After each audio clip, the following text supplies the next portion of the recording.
Assalamu alaikum wa rahmatullahi wa barakatuhu, my fellow taqiyya enthusiasts. Are you guys doing good? Are you guys buckled up? Are you guys ready for another episode on Crazy Uncle Prince and his very horrible English grammar, coupled up with a bunch of lies? Let's get into it. Or 5. And now God knows how many hours. Did I ask you for money? Why Muhammad is a prophet of God? I'm not a prophet. I'm just a normal human being. I'm no one. I'm a no one. I'm just a human being. Well, if you're no one, maybe we shouldn't listen to you. Why Muhammad? Don't tell me Allah. Don't tell me Allah. Why Allah he care? Why Allah he care that a prophet of God? Why Allah he care? If he want to meet somebody in a private, he have to be paid. When he want to meet someone in the private, he have to be paid. Who is the one? Who paid the Prophet sallallahu alaihi wasallam? My friend, your prophet, he do not need to be paid if he is coming from God, because God will provide him. Yes, and that's you do not need to make it an obligation for everybody when I meet him in a private to pay him. Read with me. Oh, you believe when you consult with the messenger in private, spend something. That is correct. He's asking. Now, among the definitions of what it means to be a liar is to be a person that purposefully covers up information pertaining to truth in order to deceive another person or more people. As you heard and saw, he does not read the verse fully. He reads, quote unquote, "O you who believe, when you consult the messenger in private, spend something." Instead of continuing with the verse by reading "spend something in charity before your private consultation," he stops at the words "spend something" because he knows subconsciously that if he reads the rest, that he's going to be refuted. As a side note, he does not read the verse fully for the rest of the 30-minute video of him screeching into the microphone. And this is precisely what CP does here. He doesn't quote the verse fully because it refutes him in essence.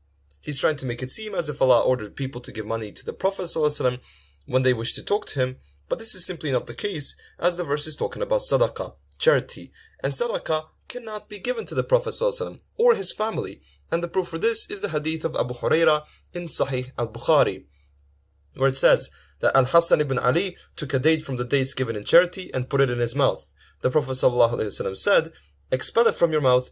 Don't you know that we do not eat a thing which is given in charity?" In the Arabic, أَمَا شَعَرْتَ أَنَّا لَا نَأْكُلُ الصَّدَقَةِ.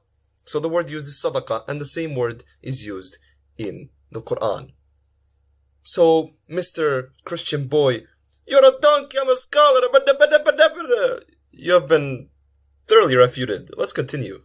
In advance, my friend. No, you see, anyone can talk to me. Anyone can talk to me. People, they talk to me. I answer hundreds of emails. I make thousands of videos. I never ask anyone to pay me a penny. I am not a prophet. Your prophet should have a better ethic than me. Why he make a condition? Why Jesus? Oh, listen. Why Jesus did not say? You see, my voice is not good. Why Jesus did not say, "Okay, pay me before you see me"? The Prophet Why Musa did not do the same? Can you let me ask the question just so we can have a dialogue? The Prophet ﷺ, he said, he was told to tell his people, "I do not ask you for anything, for any gain. I'm not asking you for any payment." What asking? He's asking. Okay, did Allah say the fifth of every booty to the Prophet? Yes or no?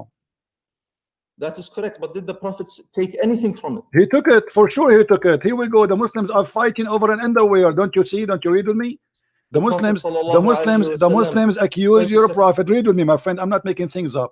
Is that a true story or not? That the Muslims are fighting over the booty, accusing your prophet that he took an underwear. You are being very dishonest, my friend. The proof in front of you. The proof in front of you in the screen. The proof. I don't care if you are in YouTube, if you are in the moon. You keep saying to me dishonest. I'm showing the proof and the reference. This is Tafsir al-Jalalain. This is chapter 1, verse number 161. The Muslims accuse the prophet that he stole a bikini. So why you say to me you are being dishonest?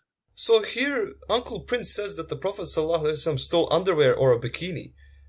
This is simply something CP pulled out of the place where the sun doesn't shine, because it is blatantly clear to anyone reading that what is in question is a red velvet cloth. In Arabic, qatifatun hamra. This doesn't mean underwear. What the hell? On top of this, CP claims that the Sahaba accused the Prophet ﷺ of being fraudulent. But this is not the case, as the text says, when some red velvet cloth went missing on the day of Badr, and some people began to say, perhaps the Prophet took it, the following was revealed: it is not for a Prophet to be fraudulent, and yaghulla, or a variant reading it has the passive, and yughalla, meaning to attribute ghulul or fraud to him, to the Prophet. So basically what happened is, the Sahaba had this feeling of the Prophet taking something. This doesn't mean they accuse him of being fraudulent, but Allah, to emphasize how this is impossible to even think that the Prophet took something, let alone for him to be fraudulent, is something that does not befit his honor or his character. So the verses were revealed. Also, notice how it says some people, meaning not all of the Sahaba, and how it says also perhaps the Prophet ﷺ took it. They're just assuming, they're not accusing anyone of anything. The house of his own son when the son is not there and he flirt with the wife. The Prophet ﷺ was the highest moral character. What highest? If your father, be honest, if your father enter your house and he flirt with your wife, is he a highest person or he's a scumbag? This is inconceivable of the Prophet ﷺ. What inconceivable? What kind of a prophet? Answer me. Why he did that? Explain to me why he did that. Why he flirt with the married women? I wanted to. No, answer me. No, answer me. Why he flirt with? Give me a logical explanation. He is a high ethic. He is the best of mankind. He is the best of people. But he enter a house of the husband, which is his son, and he flirt with the wife, and he said to her loud with a loud voice, "My heart is flipping for you. Praise be to Allah. My heart is beating for you. I want you." What kind of man he say that? What kind of a man? Okay, here we go. Finally, CP makes the claim that the Prophet ﷺ flirted with Zainab. The biggest proof against him is the very hadiths that he's going to discuss, or rather screech about, with a Muslim for 20 minutes straight. Of course, none of the hadiths or ayat mentioned talk about the Prophet ﷺ saying to Zainab that his heart beats for her. But what can you expect? That's just one of crazy Uncle Prince's games with the Muslims. The hadiths and ayahs on the screen basically talk about two things. The first few hadiths speak about how one of the ayat that were revealed in regards to this were the toughest on the Prophet ﷺ. Now, Al-Hassan and Aisha radiallahu anhuma both said that had it even been possible that the Prophet ﷺ would hide anything of the revelation, it would have been this ayah, as it was too hard on his heart. The second part basically talks about how Zayd could not approach Zainab intimately, and for this reason he decided to divorce her. He told the Prophet ﷺ about this decision, quote, "Uridu an utalliqaha," which means I want to divorce her. So the Prophet ﷺ told him, "Amsik alayka zawjak wattaqillah." Keep your wife and fear God. So basically CP, like many other critics, want us to believe in the absurd claim that the Prophet ﷺ at one point commands people to give him whatever he wants, demands to have multiple wives to please himself, and then at another place he tells a man to keep his wife even though he's indirectly being offered to divorce her. I mean, this is an absurd claim, as the Prophet's ﷺ character is continuous. What is even more astonishing is how CP does not read the verse fully, where Allah subhanahu wa ta'ala says, وَتُخْفِي فِي نَفْسِكَ مَا اللَّهُ مُبْدِيهِ وَتَخْشَى النَّاسَ وَاللَّهُ أَحَقُّ أَن تَخْشَاهُ. In English, this means while you concealed within yourself that which Allah is to disclose, and you fear the people, while Allah has more right that you fear Him.